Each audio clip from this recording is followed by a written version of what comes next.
Sometimes it seems like there's one in every class. The student who always speaks their native language instead of English, lets their cell phone ring during class, or constantly interrupts others. These are tricky issues to deal with, but are important to overcome for effective classroom management. Today we'll look at the do's and don'ts for some common classroom disruptions. What can you do when your students constantly speak their native language during class?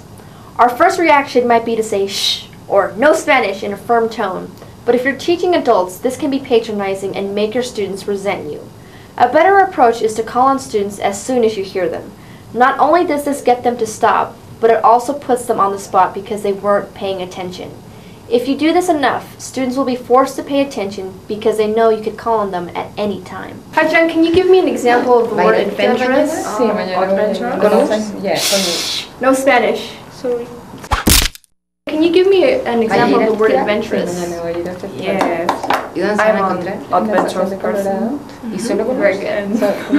Okay. Isabel, can you give me an example of the word adventurous? What? What are you talking about? Sorry. Can you use the word adventurous in a sentence? Okay. My life is so adventurous. Very good. So Lola, can you give me an example using the word interesting in a sentence? I think my life is very interesting. Okay, very good. Anna, can you give me an example of the word interesting? Sorry, I didn't listen. What about phones ringing during class? We may feel the urge to make students hang up or reprimand them, but we need to keep in mind that our students have important things going on in their lives outside the classroom. For example, what if your student's wife is pregnant and needs to stay in close contact with him? In my classes, I like to set a precedent for cell phone use. All the students know that they should either turn their phones off or set them on vibrate if they're expecting an important call. If they absolutely need to answer, they should leave the classroom. Okay, so let's do a review. Isabel, can you give me an example of the present continuous? Okay, I am studying English now. Okay. Bueno. Alejandro. Hey, ¿qué onda? Can you turn off your phone? Espérate, es que la maestra aquí está presionando. Hey. Alejandro, can you turn off your phone, please, and wait after class? ¿Cómo ves? Hey, si quieres háblame al rato. Bueno, no me entiende.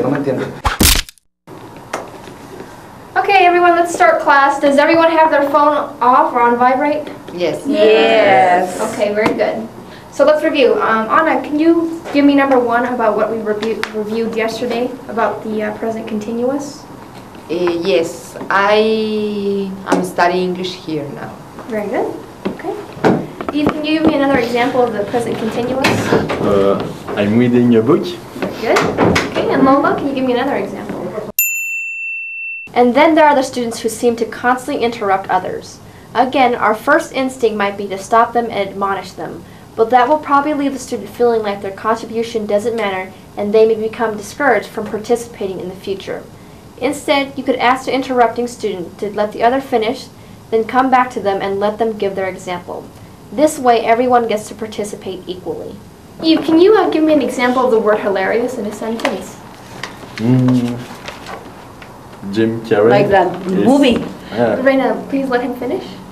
Jim Carrey is hilarious. Okay. The movie too. Okay. Yeah. So, Anna, can you give me another example of hilarious? The party yesterday was hilarious. Okay. Yeah. Alejandro, another example? Another example, Alejandro?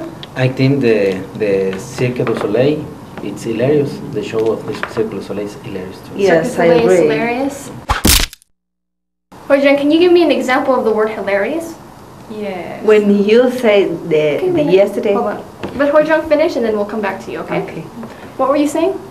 He's very hilarious person. Okay, very good. Okay, I'm sorry, what were you saying before? I'm a hilarious person too. You're a hilarious person. Yes. Very good. These are just a few things that can come up that affect your classroom management, but here are some general things to keep in mind to minimize disruptions.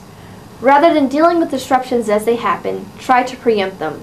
Establish rules early on so that the students know which things are and aren't acceptable.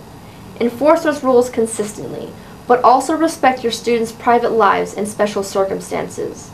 Familiarize yourself with your students' cultural norms for behavior. What's considered disruptive in your culture may not be in theirs. When disruptions do occur, maintain composure and deal with the situation calmly.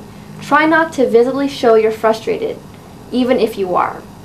By following these simple guidelines, you can maintain order in your classroom without sacrificing rapport.